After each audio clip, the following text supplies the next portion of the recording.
and Chelsea and our family and our campaign, we're grateful to you for being here today on this day after Christmas. We hope you had a wonderful holiday.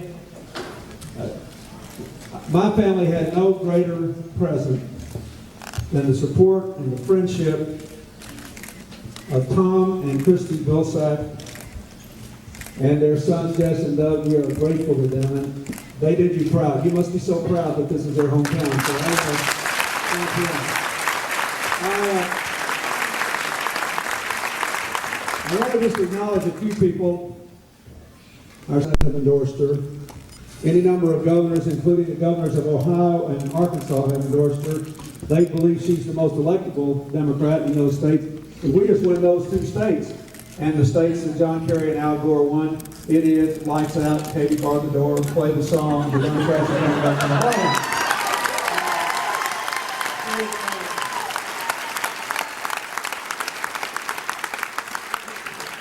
She's also leading in Florida against Mayor Giuliani, who's running best among the Republicans there, and others, many other red states.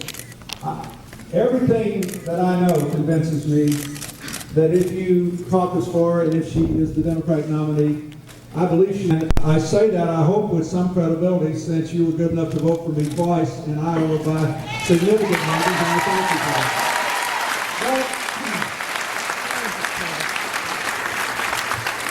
But I don't want to dwell on that. In just a couple of moments in bringing Hillary on, I want to tell you why it's important to me. I wouldn't want her to be in this race if I didn't think she could win, and I always have thought so. And I always thought that the primary would be more challenging than the general because our crowd is better than theirs, don't you think? Our candidate. I like that. But here are the things I want to say about knowing what I know about the demands of the presidency. And this time, because of the work I do around the world and here at home. This is a time full of opportunity, but uncertainty and insecurity.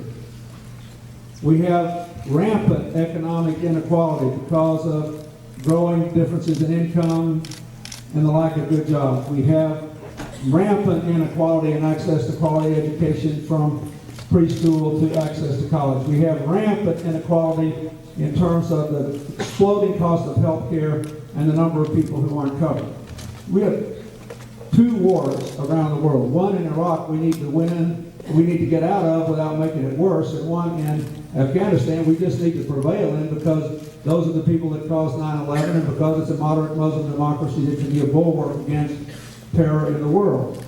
With all these challenges, being president under the best of circumstances is a challenging job.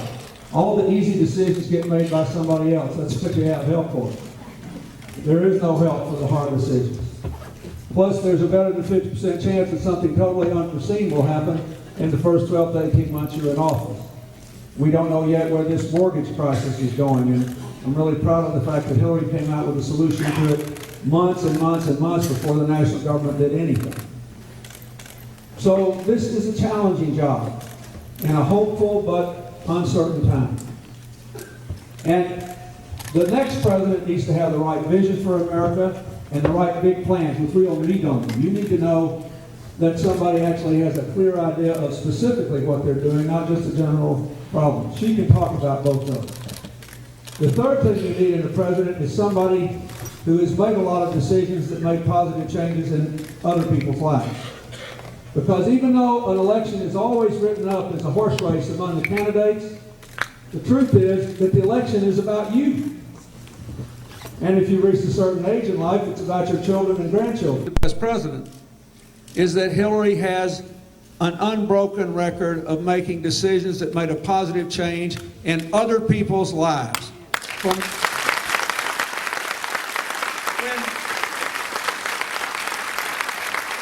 When we were anywhere and taking big law firm jobs, gone back to Chicago and take one and run for office, and did not succeed in getting universal health care for everyone, just like Harry Truman and Jimmy Carter didn't, even though they tried. And Lyndon Johnson, with the most Democratic Congress in modern history, didn't even try because it's really hard to do. But I think we can get it next time because you've got a proven agent of change if you elect her president. Someone who knows When we got beat last time, what did she do? She went back to work, and we got the children's health insurance program, 6 million more kids with affordable health care for their families, the biggest expansion in health care since Medicare and Medicaid. And we got 90% of our kids insured against serious childhood diseases. And she represented you in 83 other countries, which is why so many of my ambassadors, former Secretary of State, former Secretary of Defense, and others have endorsed her because of the independent contribution she made to advancing this country's search for peace, freedom, and security when I was in the White House. And I said that the Des Moines Register, the Quad City Times, the Burlington Hawkeye endorsed her after having given careful consideration to all the other candidates. None of it will matter unless you caucus for her. And you have to caucus for all the people that won't be here. Caucus for all the people who've told me their stories over the years. For a fireman who once told me that he was for Hillary because she was the only person who knew that some of them would get sick and some would die because of what they breathed after 9/11 when the White House was in denial. The EPA was in denial. I could keep you here till tomorrow morning telling you stories about that over the last 36 years. She has always been someone who took the lead in changing other people's lives for the better. I thought when we met in 1971 that she had the best combination of mind and heart, of leadership skills, and feel for the challenges of life that ordinary people meet of anybody in my generation. I feel that more strongly today, more than 36 years later. If you will caucus for her, and you will nominate her, I believe she'll be elected, and I am positive if she is, she will be a magnificent president. It is in your hands. You will never have a better chance to do a good deed for your country, your children, and your grandchildren's future. I hope I am introducing you, courtesy of your support, to the next President of the United States, Senator Hillary Clinton.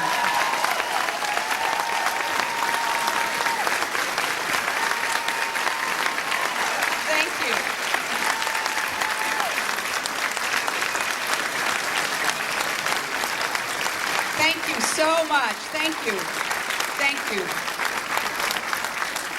Thank you. Well, I'm so glad that Bill and Chelsea can be here with me today. It really is a great way to get prepared for the last 8 days leading up to the caucuses, to have my family with me, and I'm so grateful to them. And I'm also incredibly appreciative of Tom and Christy Vilsack and of Doug and Jess. You know, I first knew about the Vilsacks not through Tom or Christy, but through Christy's brother, Tom Bell, who the first time I met him, a job that I believe is going to make such a difference again in the lives of Americans. You know, on January 20th, 2009, someone will raise his or her hand to take the oath of office in front of our Capitol. And then that person will go to the Oval Office. And on the desk in the Oval Office will be a stack of problems. Ending the war in Iraq, trying to figure out how to get the economy working again for middle class and hardworking Americans, trying to make good on our hope and goal of providing health insurance to the 47 million without it and the millions more who have it, except their insurance company won't give them the help they need when their doctor says they require it. We're going to be tackling energy independence and global warming. We're going to have a stack of challenges, not just in Iraq and Afghanistan, but across the world, because we have alienated our allies and emboldened our enemies. So we know that the next president will face a daunting agenda. And that's what we know about. There will be problems that you and I, if we tried to list the 100 other problems we were imagining, we wouldn't put on the list, because the job itself is unpredictable. You never know what may happen in some part of the world that will create a real challenge to us here at home, here in Iowa. So we need someone on day one and on every day after to be prepared for all that we know awaits and to be prepared to handle whatever comes our way. We've had 7 years of a president who I believe has turned our country backwards.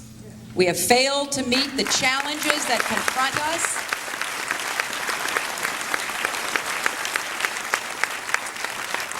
We've seen denial, we've seen indifference and incompetence. A lot of people at the end of 7 years of this Bush presidency feel invisible, don't they?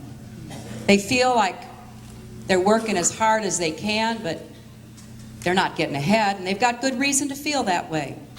The average American family has lost $1,000 in income in the last 6 years. They feel like they're just on the precipice, whether they keep or lose their home or their health insurance. They know how much more energy is costing, and it doesn't seem to make any difference to the Bush administration. That the average American family has seen $2,000 in increase in their energy costs since George Bush became president. They worry about the deficit and the debt, which is eating away at our country and our children's future. And it doesn't seem to bother this president and his political allies. So we have a lot of work to do. Work that is in the best tradition of our country. Work that is not just about what our president does, but what each and every one of us can do. Rolling up our sleeves, showing that we care deeply about our country's future, that there's more than one way to show our patriotism, that those of us who love this country are prepared to meet the challenges and solve the problems. That's what America does best. When I was growing up, I never had any doubt that whatever came our way, America would be ready. I want our children to feel that way again. And they will when we have a president who leads them.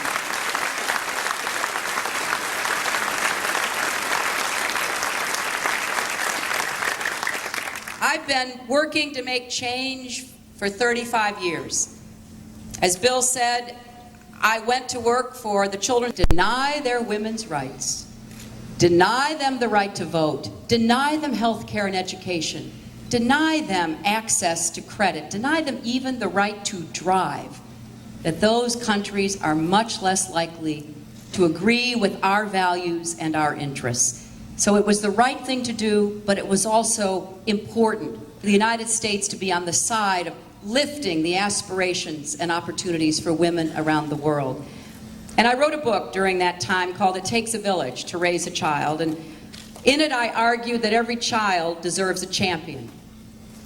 Well, I think the American people deserve a president who is their champion. We need a president who will stand up and fight for Americans again.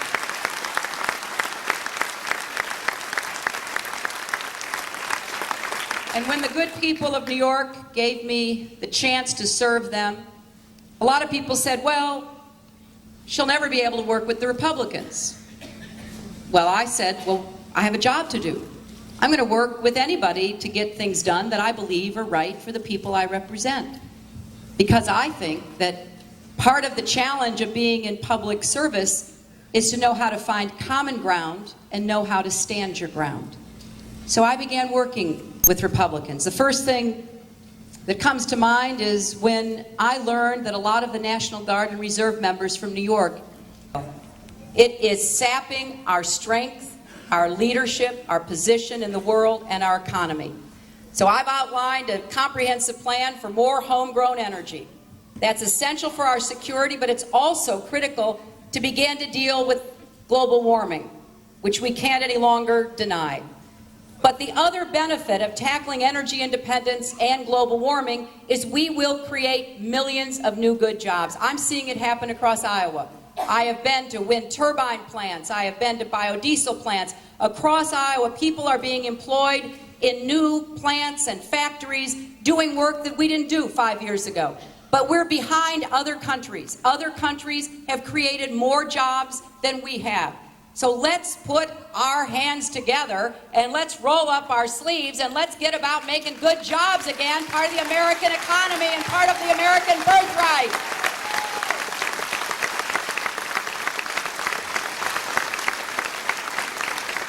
And we need a new beginning in education. And I believe it starts with the family, so I want to provide more help for families to do a better job for their own kids. But I also want to have a universal pre-kindergarten program, something that the Vilsacs pioneered here in Iowa. And then I want to end the unfunded mandate known as No Child Left Behind and get back to doing a better job working with schools and teachers.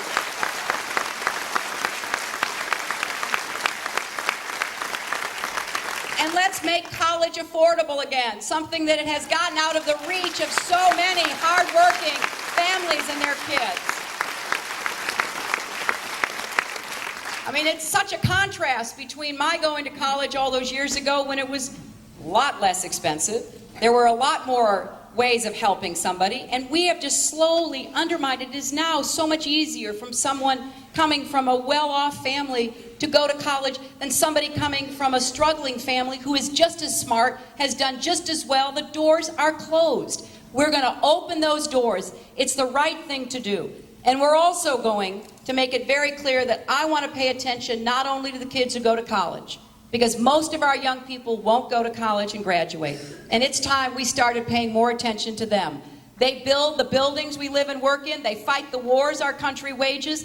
They deserve more help with job training and apprenticeship programs, and I'm going to be a president for them too.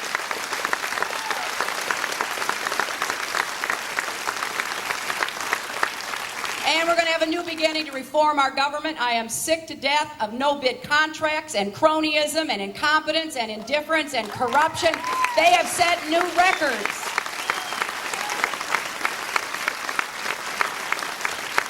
They're outsourcing so much of the government, we can't keep up with it.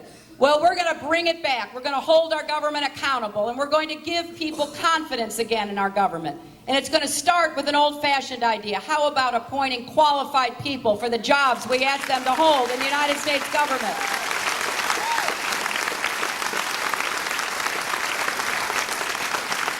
And finally, we need a new beginning when it comes to restoring our international leadership and our moral authority. It begins by ending the war in Iraq and bringing our troops home as quickly and responsibly as we possibly can.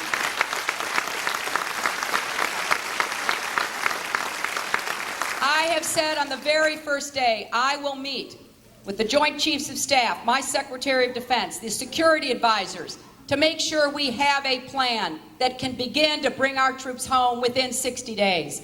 I got worried last spring because I didn't believe that the Bush administration was planning. So I wrote and I asked the Secretary of Defense, what are you doing to plan to begin to bring our troops home? And they didn't want to answer. So we don't know exactly what they are or are not planning. But I intend to bring them home, 1 to 2 brigades a month. We're going to get them home, and we're going to tell them that we appreciate what they did because they did everything they were asked to do. They were asked to get rid of Saddam Hussein, and they did. They were asked to give the Iraqis free and fair elections, and they did. They were asked to give the Iraqi government the space and time to make the decisions that only the Iraqis can make for themselves. But there is no military solution. And the fact is that the Iraqis have failed to do what they have to do, and they're going to find out they have no more blank check when I am president. They're going to have to start making the decisions they need to make for themselves and their people.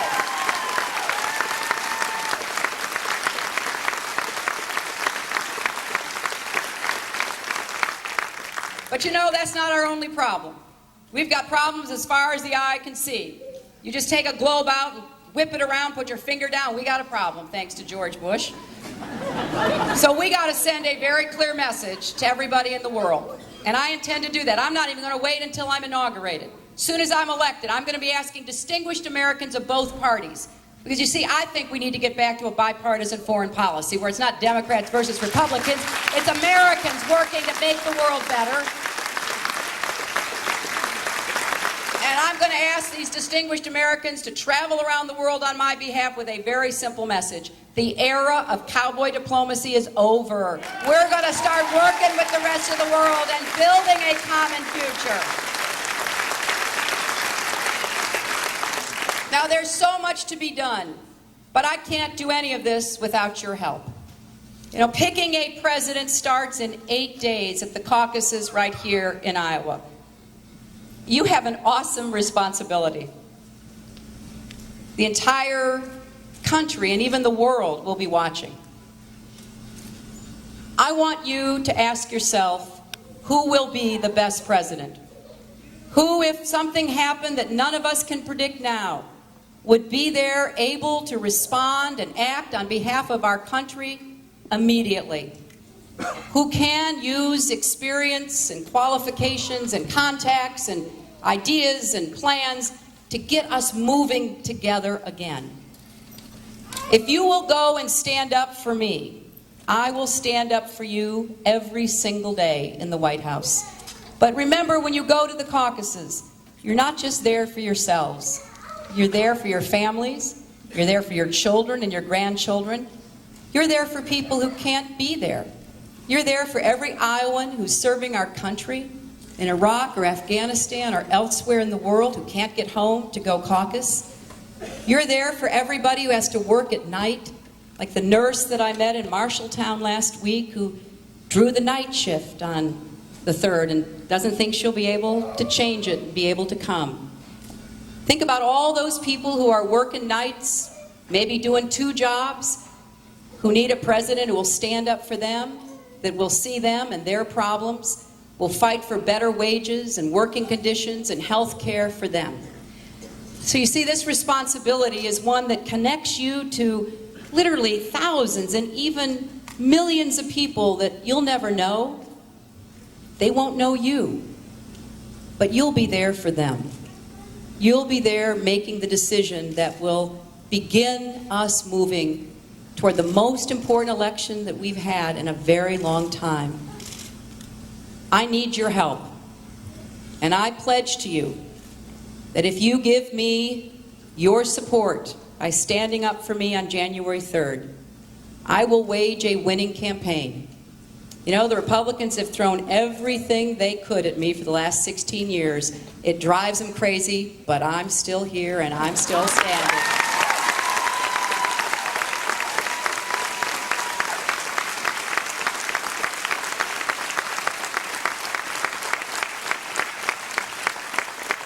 So you don't have to worry about me waging a winning campaign. But I need you to start that process going. And I promise you that together we will restore pride in our country, confidence in our future, and we will make history together. Thank you all so much, and God bless you!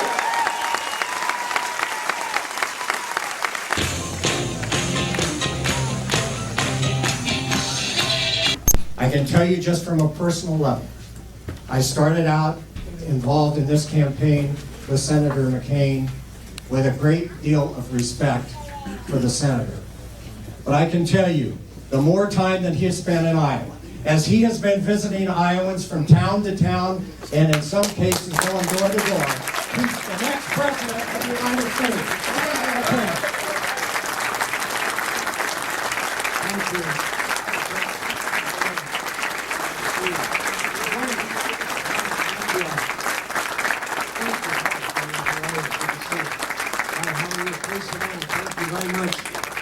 Thank you very much. On behalf of the Phoenix Chamber of Commerce, I'd like to announce the temperature in Phoenix is 67 degrees today.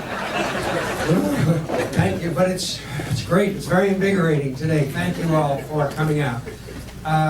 You know, usually I begin these conversations with a couple of quips, and but I'd like to just talk to you very briefly about the events that you know just took place this morning, and that is the assassination of Benazir Bhutto in Pakistan.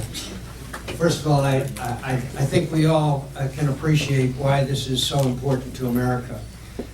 Pakistan is our important ally in our war against the Taliban in Afghanistan. I think you know that, that Pakistan is a nuclear-armed state, that there has been an area of Pakistan which I have been to called Waziristan, which is now a safe haven for some of the Taliban.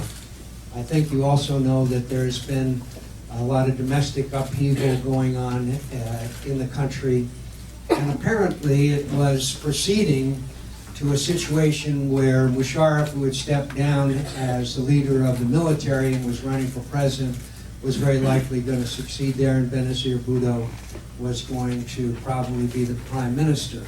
an uneasy relationship between Benazir Bhutto and Musharraf, and probably would have been a difficult situation, but the democratic process would have moved forward. Her opponent, an individual named Sharif, in my view, is probably a person that has a history in Pakistan that not, at least in my personal opinion, the most admirable. I don't know all the circumstances surrounding her death, and it's not really important right now, except that it's a great tragedy. And of course, whenever something like this happens, you figure out who are the winners and losers. Right now, there is significant unrest in Pakistan as we speak, and there are people that are blaming Musharraf for it. That's why I say we're the winners and losers. It seems to me that the winners are the radical Islamic extremists. Benazir Bhutto had dedicated herself and had said on several occasions that she would fight a battle against jihadist and radical Islamic extremists. And she promised the people of Pakistan that. Well, obviously, when something like this happens, who is it that gains? And that is the elements of unrest, disorder, and revolution. So I don't know what's going to happen in Pakistan right now. I do know that since they are a nuclear armed state, since they are our key ally in Afghanistan, where we've been having difficulties, as you know, that this is a very tense and difficult time. I hope that we can see the unrest subside. I hope that we can see the commitment again of Musharraf for fair and free elections. And obviously one of the keys to this is going to be law and order. Whether law and order will be able to be maintained or not, I hope that will be the case, but it's going to be a significant time of unrest. The war in Iraq, I'll talk about the war in Iraq with you in just a minute. It was because of spending. We let spending get completely out of control. We presided over the biggest increase in the size of government since the Great Society. In the first year of the Bush administration, spending increased 14%. My friends, and I called over there to the White House and I said, veto these bills, veto these bills. He said, no, we'll lose the majority and we will lose the speaker. Well, they didn't veto and we lost him.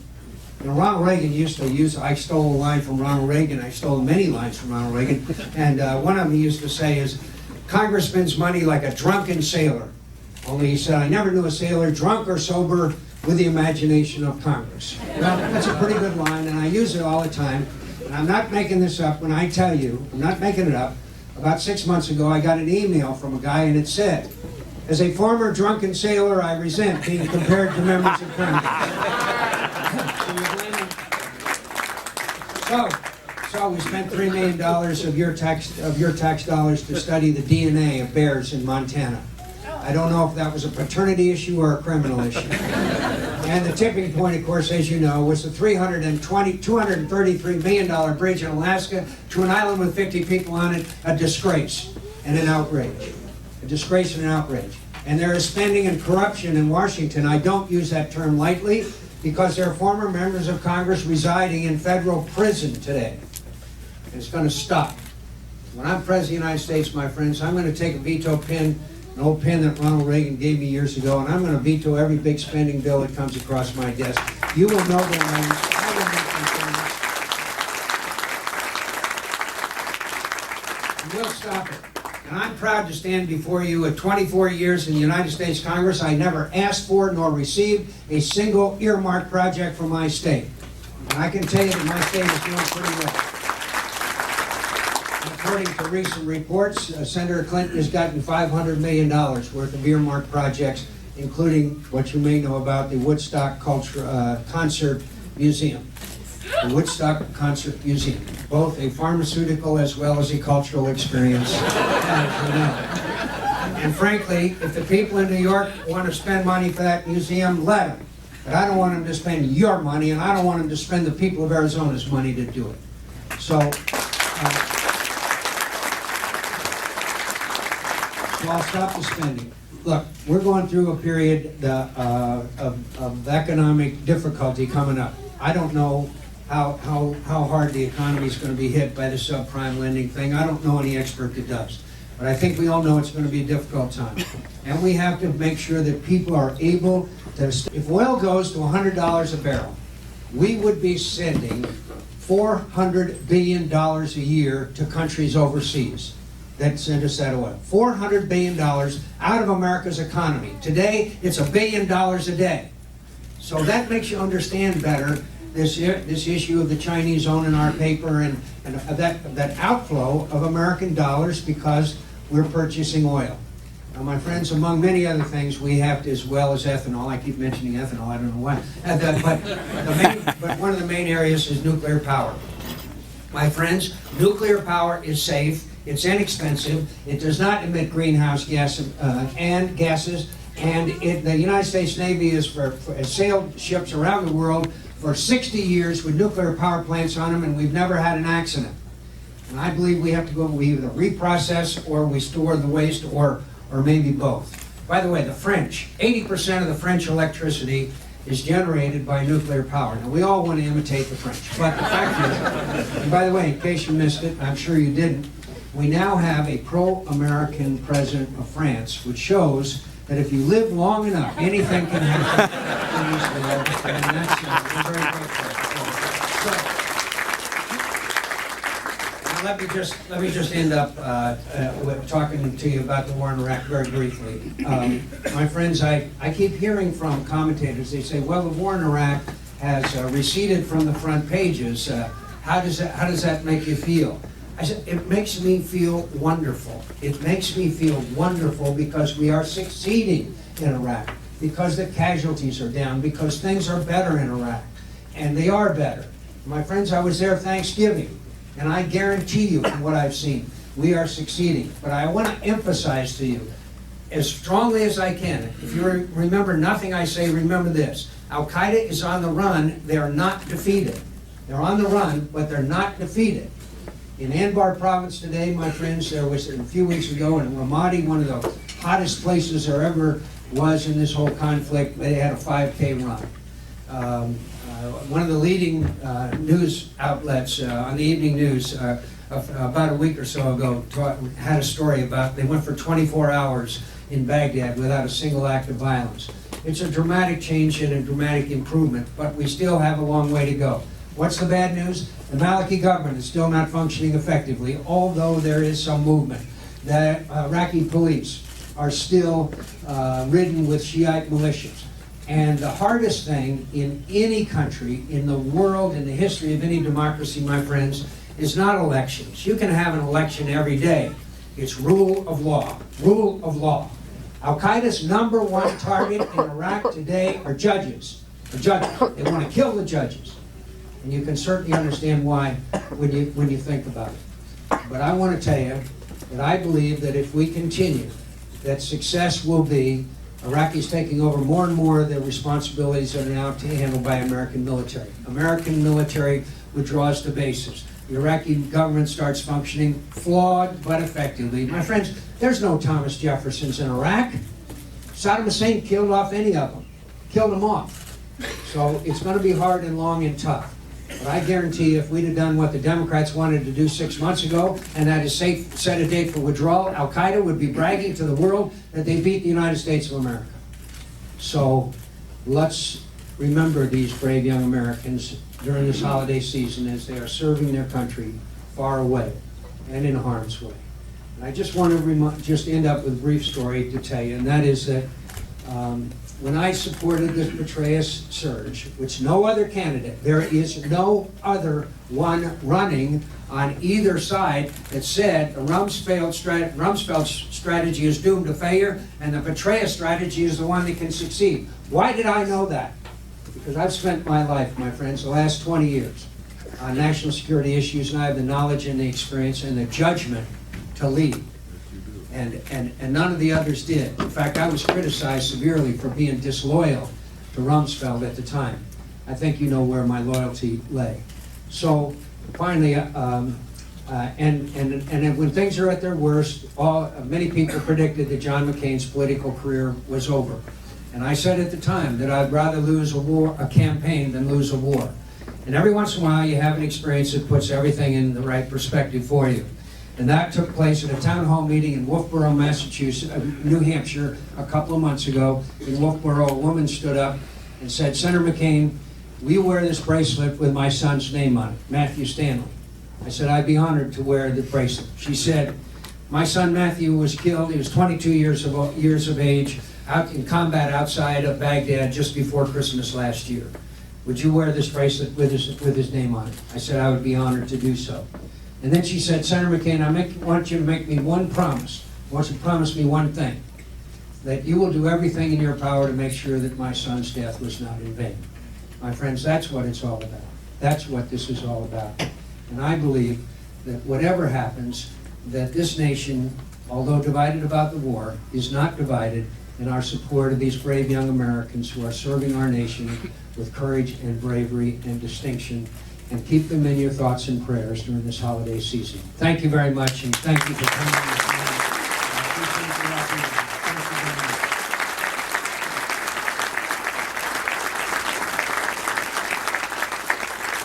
Now, if there is a question or comment, I'd be more than happy to respond. Yes, sir.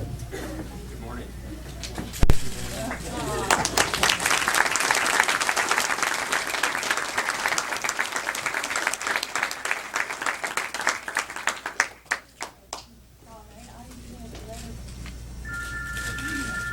God bless you. Yes, sir.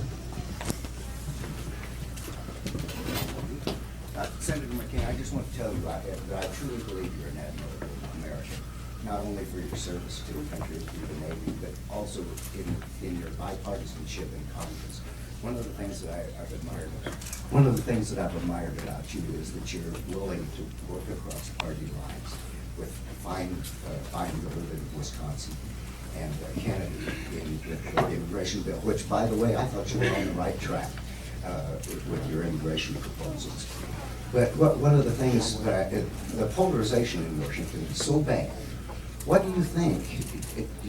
Is there any inkling that you might have some Democrats in your cabinet? Yes, sir. First of all, could I mention immigration to you, please? My friends, I learned a lesson when we tried to get immigration reform through, when we said we would secure the borders and have a guest worker program and address the issue of 12 million people who are here illegally. They didn't believe us. There's no trust or confidence in Washington. There's no trust or confidence because of Katrina, because of Iraq, because of spending and corruption. I got the message. We must secure the borders first. We must secure the borders first. I got the message. And that means that after I'm president, the border state governors would have to certify that their borders are secure. But then, my friends, we still need a temporary worker program that works. We still need to address the 12 million people, and we thought we had a good outline and blueprint for that. But people want the border secured first. Now, how do you do anything in Washington, my dear friends? It takes 60 votes in the United States Senate, and they're not 60 members of either party. Yes, I've reached across the aisle. Yes, I have preserved my Republican conservative credentials, but Americans want something done, and they're sick and tired of the gridlock, and they're sick and tired of the partisanship. I know Harry Reid. I came to the House of Representatives with him many years ago. I'll sit across the table from him and I'll say, we're going to fix Social Security and we're going to fix Medicare and we owe it to the American people and we're not going to pass it on to that generation of Americans. We're going to do the hard things. And my friends, I'll tell you, I promise you I'll reach across the aisle to them and I'll ask the American people to reach their hand across the aisle to me, and we'll restore trust and confidence in government and address these issues. And I will commit to you that I will do that.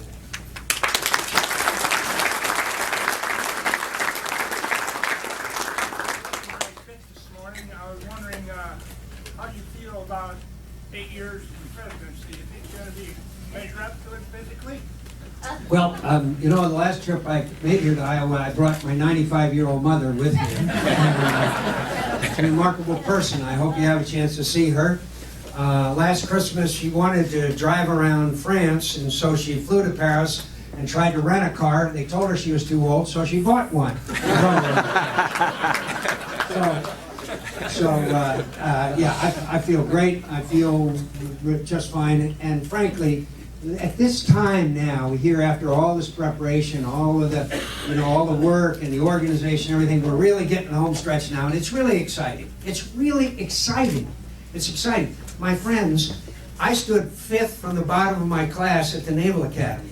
If my old company officer, Captain Hunt, United States Marine Corps, were here today, he'd say that in America, anything is possible.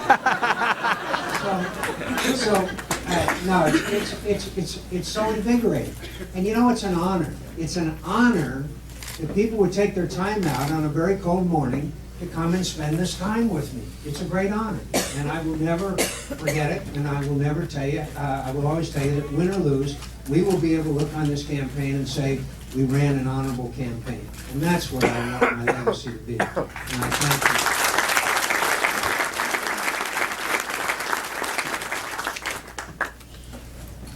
I would like to know, Senator McCain, there are a lot of people that say, I have a friend that is a hairdresser and she can't afford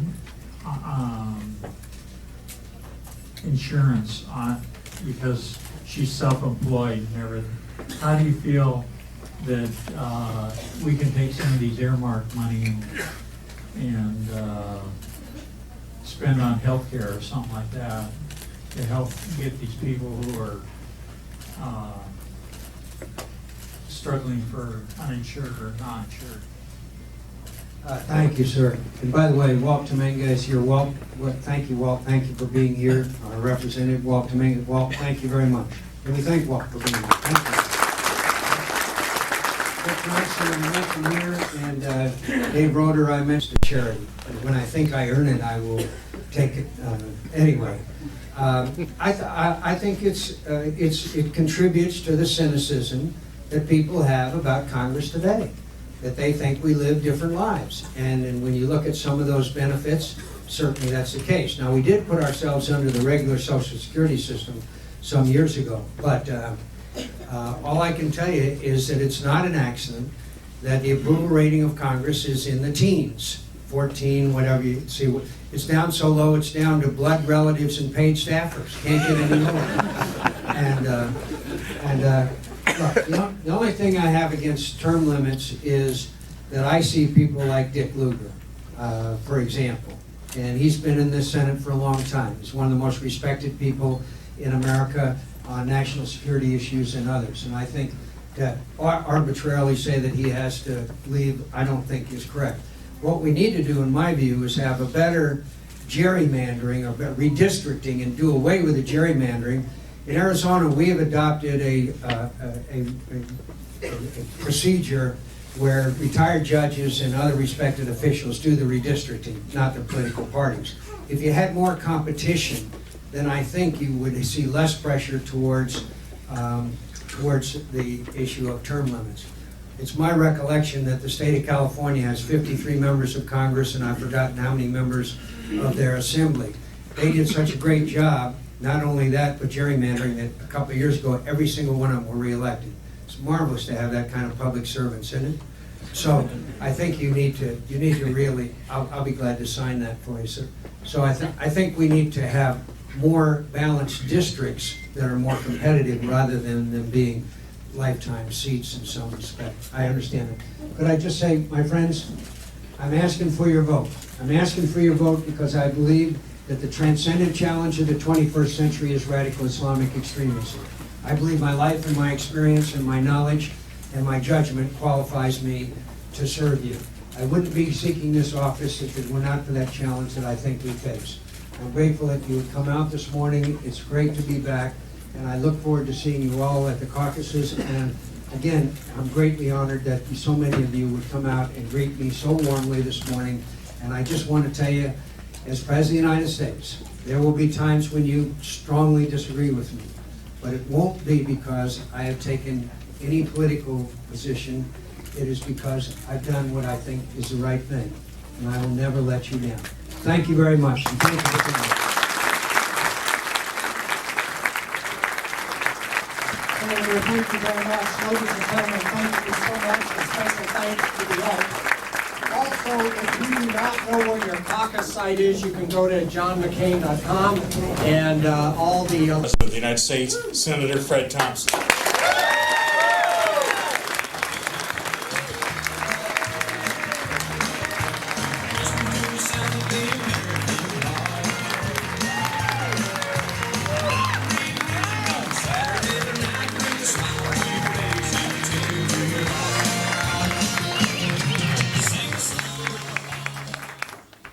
Mark, thank you very, very much. Wow, don't let me run you out of the room here with this voice, but somebody will moderate that as we go along.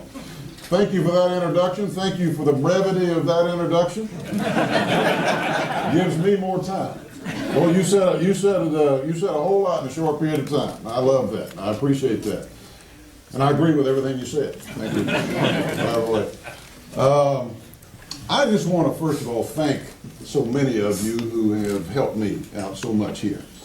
I know that those can do are always called upon to be the ones that do. And I know what it's like, those long, sometimes lonely days working for a cause and something you believe in. And I just want you to know that that's exactly what I'm doing. I'm not here to try to pad my resume. I'm not here because I'm consumed with political personal ambition. I'm here because I think it'd be a good thing for the country. And I know that's what you're doing. And I want to thank you from the bottom of my heart for doing that and doing that to your country.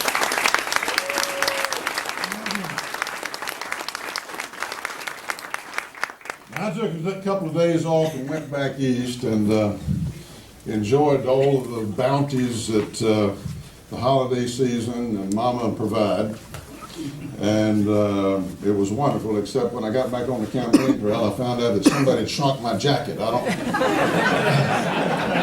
don't know who washed that thing behind my back, but it was worth it. And I pointed out the other day, somebody, last time I visited Washington, I appreciate the weather out here because it was so cold in Washington the other day that the politicians had their hands in their own pockets.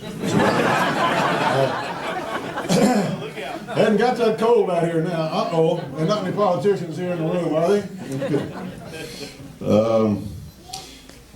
I think that the holiday season and the political season overlap very appropriately. Some people say it's kind of unfortunate. I don't think so. I think it's really just kind of a short step, you might say, from the Christmas dinner table to the room here today. Because it's the time that we think about priorities. We think about what's important. And we think about what's not so important. That's the benefit of having lived a few years. Kind of put those things in perspective. And we think about spiritual matters. We think about family and friends. And we think about our country. So it all fits together, as far as I'm concerned. Because we live in the greatest country that the world's ever known. Amen. And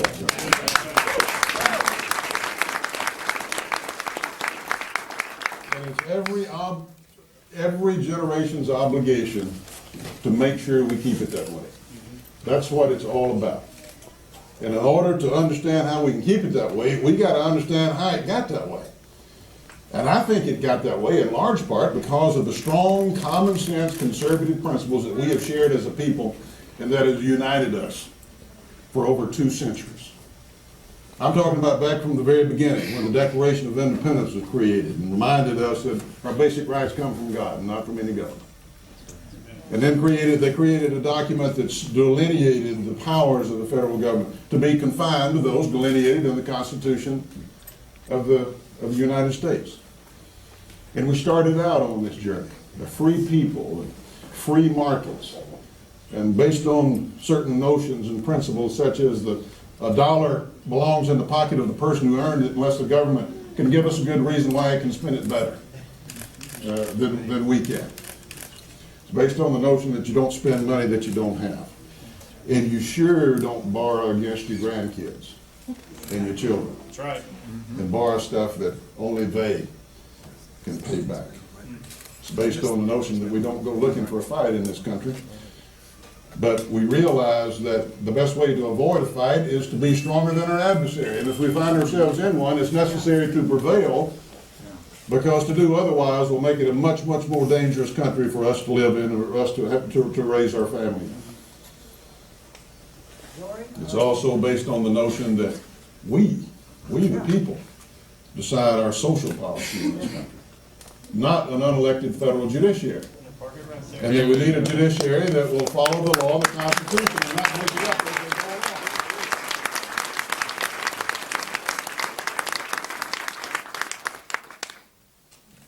These are principles, and those like them, that have united us and made us strong and made us prosperous and unified as a nation for over 200 years.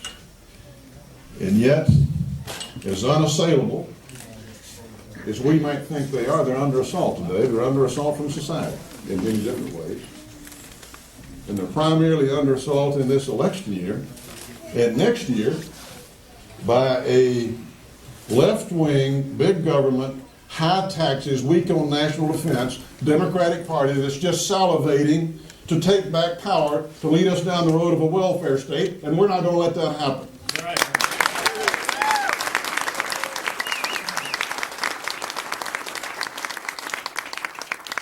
That's what January the 3rd is all about, my friends. That's what it's all about.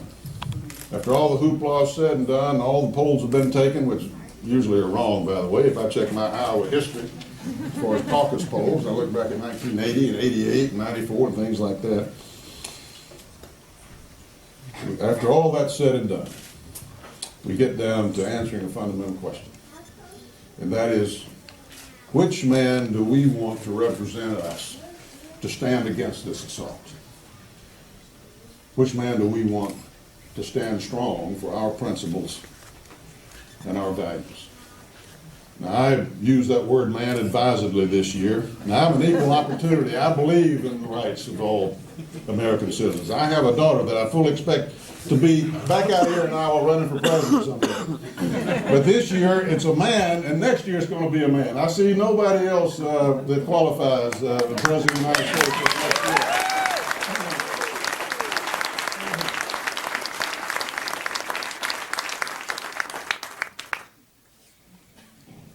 I'd be less than honest with you if I didn't say to you, I think that I'm that man.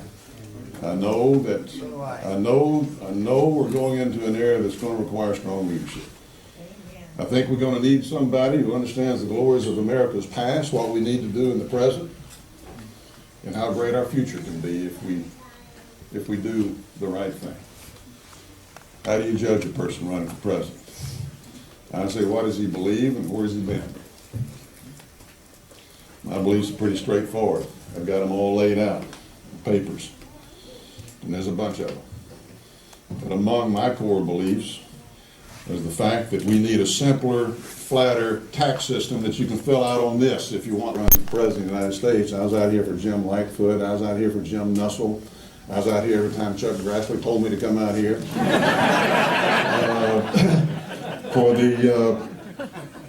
for the state party.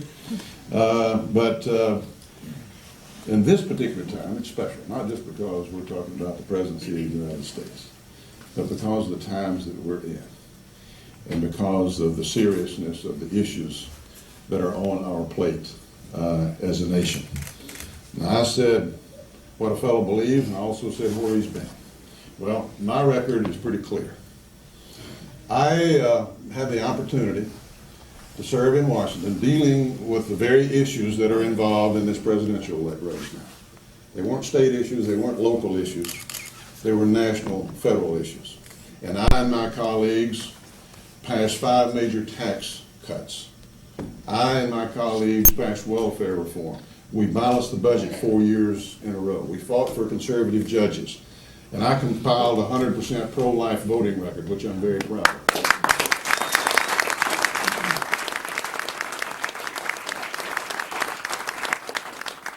I'm here to tell you I'm the same guy today that I was then, when I was serving then.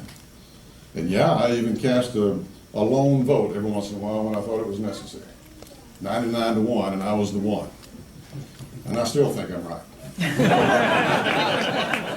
It usually had to do with issues of federalism and whether or not the federal government ought to be messing in a particular area or whether it ought to be left to the local area.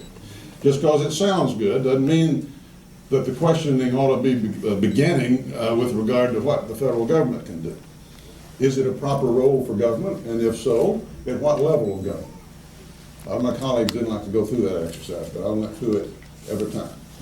And that's my record. I'm the same man today that I was back then. I'll be the same man tomorrow. What you see is what you get. I wear no man's collar, and nobody's ever accused me of changing my political position for the sake of political expediency. Where I stand does not depend on where I'm standing or what office I'm running for, and I'm proud of that record.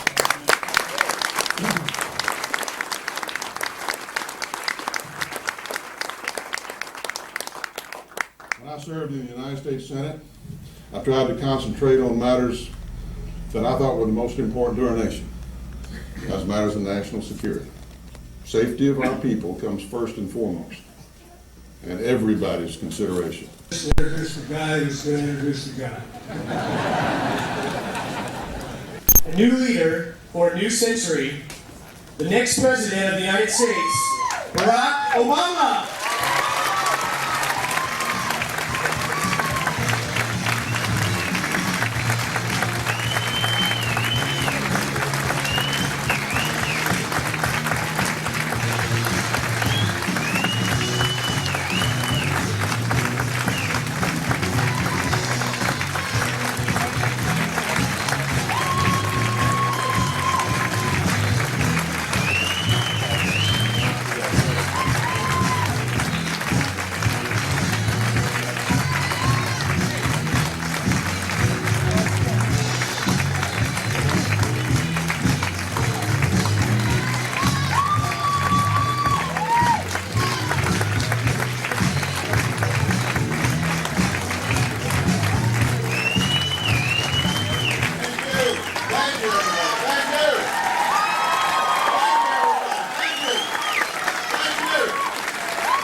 Thank you so much. What a wonderful turnout.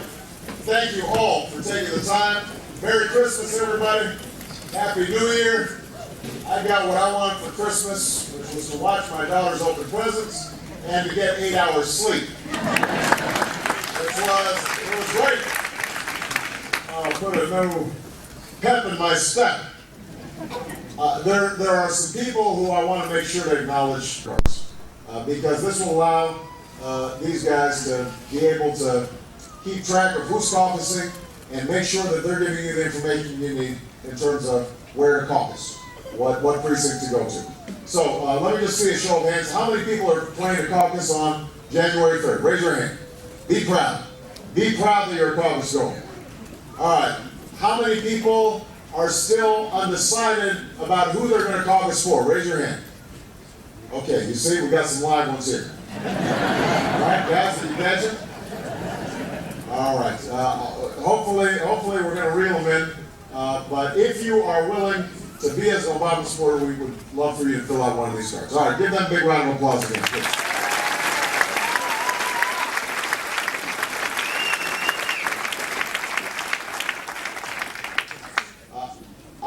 Before I start, I also want to apologize for being a little bit late. We have taken pride in trying to be on time all the time. Because of the crisis in Pakistan with the assassination of the former Prime Minister, I had to spend a decent chunk of time this morning to make sure that I was calling intelligence and State Department and our ambassadors there to make sure that we knew what was going on. And our hearts obviously go out to the family and also the people of Pakistan, and we want to encourage them to continue along democracy and to make sure that we are going after the terrorists that perpetrated this horrendous crime. We need to go after them.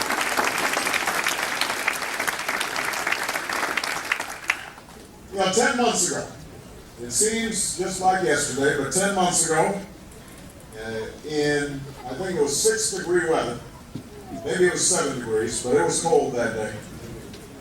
I stood on the steps of the old state capitol where Abraham Lincoln served for so many years, and where I served in the Illinois legislature before I went to the United States Senate. I stood on that old state capitol in Springfield, Illinois, and I began an unlikely journey to change America. Now, I didn't run for the presidency to fulfill some long-held plans. I know people have been going through my kindergarten papers, but you know, that's not why I'm running. I'm not running because I thought it was somehow owed to me. I chose to run because of what Dr. King called the fierce urgency of now. The fierce urgency of now, because we are at a defining moment in our history. Our nation is at war. The planet is in peril. Our healthcare system is broken. Our economy is out of balance. Our education system fails too many of our children, and our retirement system is in tatters. And at this defining moment, we cannot wait any longer to get universal health care in place. We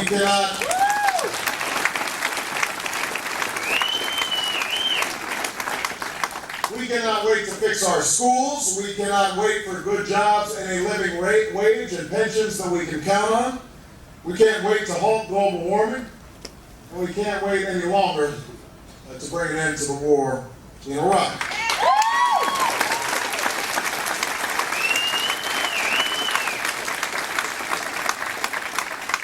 I chose to run because I believe that the size of these challenges had outgrown the capacity of our broken and divided politics to solve them.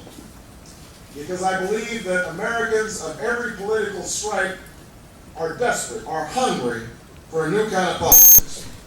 A politics that focus not just on how to win an election, but why we should win an election. A politics that focus on the values and ideals that we hold in common as Americans. A politics that favors common sense over ideology and straight talk over spin.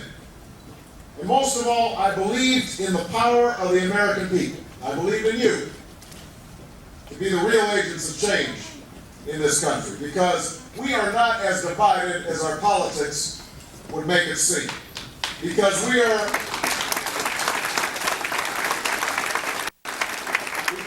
a decent people and a generous people, and we are willing to work hard and sacrifice for future generations. And I was certain that if we could just mobilize our voices to challenge the special interests and lobbyists that dominate Washington, and if we could challenge ourselves to reach for something better, there was no problem that we couldn't